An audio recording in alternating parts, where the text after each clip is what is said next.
محترم ناظرین اور معزز سامعین کرام، زکوٰۃ اسلام کا ایک رکن ہے جو اہم رکن ہے، جس کی طرف لوگ کم توجہ دیتے ہیں، کم اس کو مینشن کیا جاتا ہے، کم اس کو خطیبین بیان کرتے ہیں اور کم اس کو موضوع سخن بناتے ہیں۔ لیکن زکوٰۃ جو ہے اسلام کا ایک رکن ہے، فرض ہے، ٹھیک ہے نا؟ ہاں، زکوٰۃ تمہارے مال کا میل ہے، جس کے اوپر پورا سال گزر جائے تو آپ کو زکوٰۃ نکالنا ضروری ہے۔ اب زکوٰۃ پیسے کی کتنی نکالنی چاہیے؟ 100 روپے کے اوپر 2.5 روپے آپ کو نکالنا ہے، ٹھیک ہے۔ اب آپ قیاس کر لو آپ کے پاس کتنی رقم ہے، بینک بیلنس ہے یا گھر کے اوپر آپ نے پونجی کو اکٹھا کر رکھا ہے، تو اس کے اوپر پورا سال اگر گزر گیا ہے تو آپ کو زکوٰۃ دینی پڑے گی۔ یا آپ کے پاس اتنا مال تھا کہ آتا ہے چلا جاتا ہے تو اس کے اوپر زکوٰۃ نہیں ہے، لیکن ایک کوئی آپ نے بزنس میں دکان کھول رکھی ہے، دکانداری کا مسئلہ ہے، اس کے اندر اتنا مال پڑا ہے تو اس کے اوپر بھی زکوٰۃ ہے۔ یا آپ کا کوئی ایکسٹرا پلاٹ ہے جس کو آپ نے بیچنے کی نیت سے لیا ہے تو اس کے اوپر بھی زکوٰۃ ہے۔ آپ کا ایکسٹرا مکان ہے، جس مکان میں آپ رہتے ہو اس کو چھوڑ کر دوسرے مکان آتے ہیں تو اس کی بھی زکوٰۃ لگے گی، ٹھیک ہے۔ یا آپ نے کرائے پہ دے رکھا ہے تو پھر جو کرایہ آتا ہے اس کے اوپر زکوٰۃ لگے گی، اس مکان پہ نہیں لگے گی، کرائے پہ لگے گی۔ اس طریقے سے آپ کے پاس بھیڑ بکری ہے تو اس کی بھی زکوٰۃ ہے، اونٹ گائے ہے تو اس کی بھی زکوٰۃ ہے۔ اور زکوٰۃ کا مستحق کون کہلائے گا؟ 7.5 تولہ سونا یا 52.5 تولہ چاندی یا اس کی قیمت اگر آپ کے پاس ہے تو آپ صاحب نصاب کہلاؤ گے، یعنی اہل ثروت کہلاؤ گے، آپ کو زکوٰۃ دینی ہے۔ یا اتنا کوئی اثاثہ جو بزنس کی نیت سے ہے، یوز میں نہیں ہے، وہ اگر آپ کے پاس پڑا ہے تو اس کو بھی شمار کیا جائے گا۔ کوئی بھی آپ کے پاس مال ملکیت اتنی پڑی ہے جو 52.5 تولہ چاندی کے زمرے میں آتا ہے، اس کی قیمت میں آتا ہے، تو اس کی بھی زکوٰۃ دینی پڑے گی۔ بزنس کے لیے آپ نے کوئی بھی گاڑی خرید رکھا ہے تو اس کے اوپر بھی زکوٰۃ ہے۔ ایک آپ کی وہ گاڑی جو آپ یوز کرتے ہو چاہے کروڑوں کی ہے، اس کے اوپر زکوٰۃ نہیں ہے۔ ایک آپ کا وہ بنگلہ جس کو آپ یوز کر رہے ہو، استعمال کر رہے ہو، وہ چاہے کروڑوں کا اربوں کا، اس کے اوپر بھی زکوٰۃ نہیں ہے۔ آپ کا ایکسٹرا اثاثہ جو ہے، جو یا تو بزنس میں یوز ہوتا ہے یا آپ کی اس کو لین دین کرتے ہو تو اس کے اوپر زکوٰۃ لاگو ہے۔ اب زکوٰۃ کے مستحقین کون ہیں؟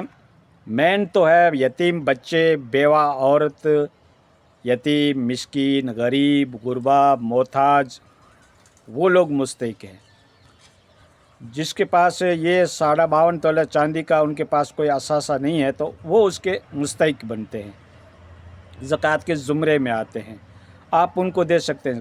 زیادہ مستحق اس کا جو بیوہ عورت ہے، جس کا کوئی کمانے والا نہیں ہے، چھوٹے چھوٹے بچے ہیں، آپ ان کو زکوٰۃ دیں۔ یتیموں کے کرو مہربانی تم اہل زمیں پر، خدا مہربان ہوگا عرش بریں پر۔ پہلے آپ یتیم، غربا، غریب کی مدد کریں۔ مدارس میں بھی آپ پیسے دے سکتے ہیں۔ جس مدرسے کے اندر بیرونی بچے یعنی داخلے کے بچے، باہر کے بچے پڑھتے ہیں، اس مدرسے میں بھی آپ کی زکوٰۃ لگ جائے گی، آپ کا صدقہ بھی لگ جائے گا۔ اور اکثر و بیشتر مدارس والے جو ہیں وہ کرپشن کرتے ہیں۔ میں سب کا نہیں کہہ سکتا دوستو، لیکن تجربے کی روشنی میں، شواہد کی روشنی میں، آبزرویشن کی روشنی میں یہ کہتا ہوں کہ اکثر مدارس کے جو ذمہ دار ہیں وہ کوسٹلی گاڑیاں خریدتے ہیں، بچوں کو دعوتیں آتی رہتی ہے، اچھی ڈائٹ کھاتے ہیں، اور ہمارے محلے کے اندر جو ایک بیچارے غریب بچے، یتیم بچے ہیں، وہ بھوکے پیاسے مر رہے ہیں، اس کے لیے کمائی کا کوئی ذریعہ نہیں ہے، وہ ونچت رہ جاتے ہیں اور ہم مدارس میں پیسے جمع کرا دیتے ہیں۔ زکوٰۃ آپ مدارس میں دے سکتے ہو، وہاں کے پڑھنے والے طالب علم مہمانان رسول کہلاتے ہیں، دین حاصل کرتے ہیں، زکوٰۃ دے سکتے ہیں، آپ منع نہیں کرتا، لیکن جو مستحق مدرسہ ہو اس کو اولیت دیں، اس کو فوقیت دیں، اس کو پہلے رکھیں، اور باقی مدارس تو خیر آپ مجھ سے زیادہ واقف ہو، آپ دنیا میں رہتے ہو، ٹھیک ہے۔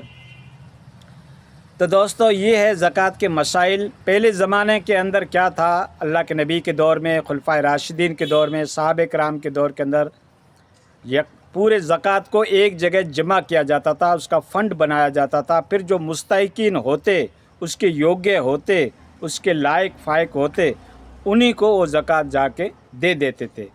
آج کے دور میں انفرادی طور پر، انڈیویژل طور پر ہر انسان اپنی زکوٰۃ نکالتا، اس میں پھر احتیاط بھی نہیں ہوتا، اور لینے دینے میں بھی کچھ کیا ہے کہ بدگمانیاں ہو جاتی ہے، اور صحیح طور پر ہم زکوٰۃ بھی نہیں نکال پاتے۔ اگر صحیح طور پر سارے مسلم مل کر زکوٰۃ نکال دے تو کسی غریب کی بچی بغیر شادی کے نہیں رہے گی، اور ہر انسان جو ہے وہ اپنے پیروں پہ کھڑا ہو جائے گا۔ لیکن صحیح طور پر ہم کہاں نکالتے ہیں اور کہاں دیتے ہیں، اس کا مصرف دیکھتے نہیں، اس کی جگہ دیکھتے نہیں، لائق فائق ویکتی کو ہم چنتے نہیں، اور ہماری جہاں انشا ہوئی وہاں پہ واہوائی کے لیے، شو کے لیے، ریاکاری کے لیے، دکھاوے کے لیے ہم زکوٰۃ کے پیسے لٹاتے رہتے ہیں کہ لوگ مجھے دانی کہیں گے، اور ان کو دیتے ہیں جو اس کے مستحق بھی نہیں ہوتے۔ تو دوستو، زکوٰۃ کو سیریسلی لیں، یہ سنسٹیو ایشو ہے، اس کے اوپر غور کریں، اور زکوٰۃ مستحقین کو ہمیشہ دیں۔ اللہ نے آپ کو دے رکھا ہے تو آپ ضرور دیں۔ دوسری میری رائے تو یہ ہے کہ سارے مسلمان اپنے اپنے گاؤں کے اندر ایک فنڈ بنا لیں، ایک ٹرسٹ بنا لیں، ایک انجمن بنا لیں، ایک کمیٹی بنا لیں، جہاں پہ ایماندار گاؤں کے اندر یا معزز آدمی گاؤں کے اندر ہے، ان کے حوالے وہ کر دیں، ان کی ایک کمیٹی ہو، ان کے ایک ممبر ہو، سالانہ اس کا حساب کتاب ہو، سب کے سامنے وہ حساب کتاب شو کرے، اور تو وہاں پر آپ زکوٰۃ کو اکٹھا کر لیں، اور ان کا فرض ہے جو اس گاؤں کے اندر جو مستحق ہیں، جو بغیر علاج کے بیچارے مر جاتے ہیں، پھر کہتے ہیں اللہ کی مرضی، زندگی اتنی تھی۔ عالم اسباب میں اللہ نے سبب رکھا تھا میڈیسن کا، ڈاکٹر کا، ہاسپٹلائز کرنے کا مریض کو، وہ تو آپ نے کیا نہیں، اور اللہ کے اوپر دوست دے دیا۔ تو کئی ایسے مریض ہم دیکھتے ہیں، اس دنیا میں ہی رہتے ہیں، ہم کوئی فرشتہ نہیں ہیں، بغیر علاج کے مریض مر جاتا ہے، کیونکہ اس کے پاس اتنی کیپیسٹی نہیں ہے، طاقت نہیں ہے کہ وہ اپنا علاج کرا سکے۔ کئی ڈلیوری کیس ایسے ہوتے ہیں، کئی بیچارے ایسے ہوتے ہیں جن کے بچے بھوک کی وجہ سے خرید نہیں پاتے ہیں کوئی چیز، اپنا شوق پورا نہیں کر پاتے، کیونکہ بیچارے یتیم بچے ہیں، غریب ہیں۔ تو ہم محمدی سپاہی کہلاتے ہیں، ہم اپنے آپ کو مبلغ کہلاتے ہیں، تبلیغ کرنے والے کہلاتے ہیں، محمد کے سپاہی کہلاتے ہیں، اسلام کے مجاہدین کہلاتے ہیں، مومن کہلاتے ہیں۔ شرم آنا چاہیے یہ الفاظ استعمال کرنے کے اوپر، مجھے تو شرم آ رہی ہے۔ دیکھو کیسے میں اپنے آپ کو محمد کا سپاہی کہوں، میرے اندر وہ اعمال تو نہیں پائے جاتے، میرے اندر قوم کی وہ ہمدردی تو نہیں پائی جاتی، میرے اندر قوم کی وہ انسیت ہی نہیں ہے، وہ سپورٹ ہی نہیں ہے، اور میں اپنے آپ کو محمدی کہوں، کہتے مسلمان کہوں، مومن کہوں، کیوں اس لفظ کی توہین کروں؟ غیرت آنی چاہیے، ٹھیک ہے۔ اگر ایک آپ نے جینی نام کی برادری سنی ہوگی، جینی، جین بڑھیا، اس کے اندر کوئی بھی کمزور ہوتا ہے، غریبی کی ریکھا سے نیچے ہوتا ہے، اس کا وہ کنٹریبیوشن کرتے ہیں، اس کی سہایتا کرتے ہیں، مدد کرتے ہیں، نصرت کرتے ہیں، اور اس کو اپنی سہنی پہ، اپنے پیروں پہ کھڑا کرنے کی کوشش کرتے ہیں۔ یہ سبق اسلام نے ہم کو سکھایا تھا، غیر اس پہ عمل کر رہے ہیں، اور تمہاری قوم مزہ لے رہی ہے، خود کی ڈگنیٹی میں لگی ہوئی ہے۔ میری ریپوٹیشن کیسے بنے، میری ڈگنیٹی کیسے بنے، میری شخصیت پیپولر کیسے بنے، کیسے میں خطاب کروں لمبا چوڑا، لیکن زکوٰۃ کا ٹاپک بہت کم و قلیل خطیب اٹھاتے ہیں، ٹھیک ہے نا دوستو۔